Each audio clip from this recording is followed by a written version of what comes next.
There is a split second when a reader decides whether your book is worth reading or not. And sadly, too many experts don't even know this moment exists. Are you one of them?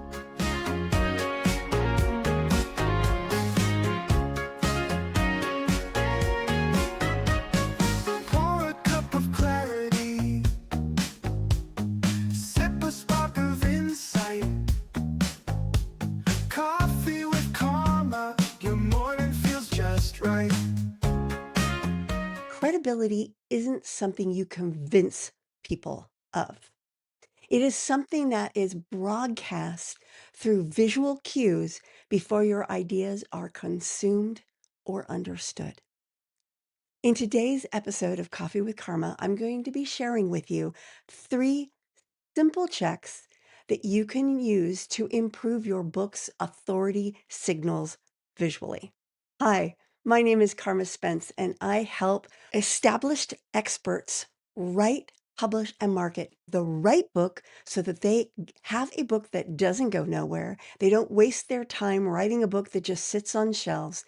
No, they create a book and launch it that elevates their authority and drives business growth.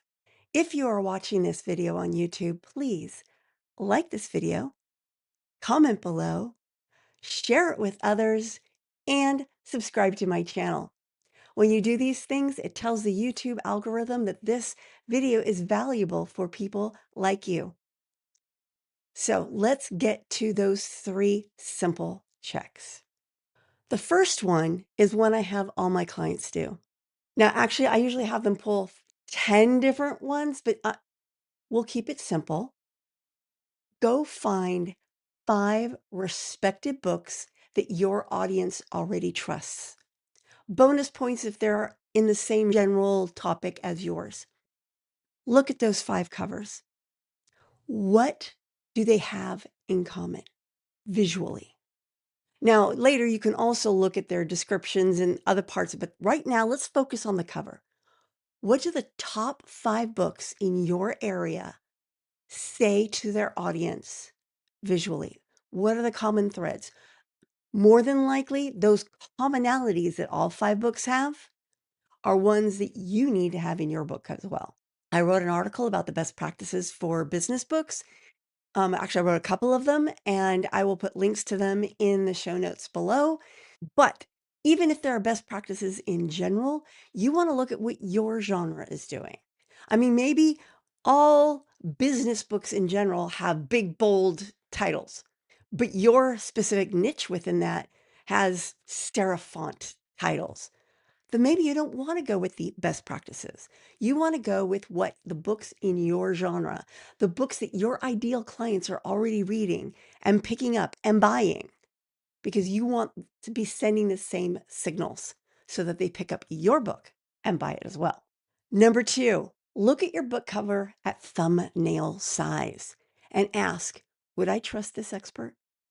I just posted on my Facebook profile a couple of days ago. An acquaintance of mine in one of my masterminds just recently launched her book, and it went to international bestseller.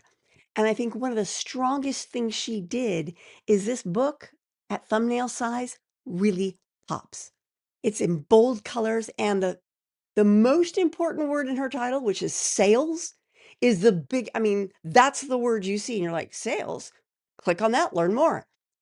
You want your book cover to really pop when it's tiny. So it doesn't matter how beautiful it is. I mean, look at these 2. Right now, they're a little tiny. To me, they are. They might be a little bit bigger for you. Which one would you click on? Now, I would probably click on this one because you can't see it as well because of the lighting. Because this one, you can't even really see the words on it, that except for home. And what does that mean? You want your, and because I didn't know this tip I'm telling you, I had not codified it in my head when I created those covers. So trust me, this will make a big, big difference. And finally, number 3, check whether your title and subtitle clearly signal who the book is for and why it matters. Let's take It All Starts with an Idea. Okay, let's start with that book. Here's my cover. It all starts with an idea. Now, if this book cover is tiny, it still pops because that you've got idea really large and you've got the light bulb that kind of pops. It probably would have been better if the contrast had been sharper, but these are my brand colors. Then, if someone digs deeper, they're going to see the subhead, which says how to choose the right idea for your lead generating book. That tells you exactly who it's for and why it's important. Because you don't want to write a book that is not the right idea, right?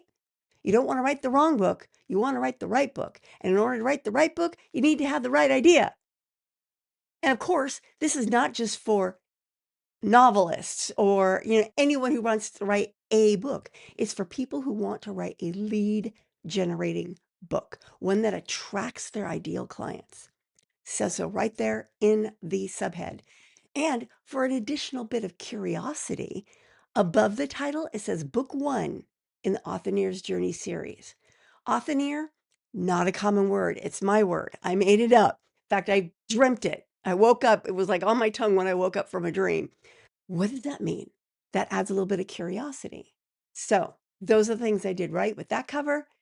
What can you do right with yours? Now, Friday, I will be back and I will be talking about what the House of Wax, the original version, teaches us about authority. Now, I'm talking about the one with the legendary Vincent Price. So I will be back in my next video with House of Wax and what that tells you about authority. This is Carma Spence saying ciao for now.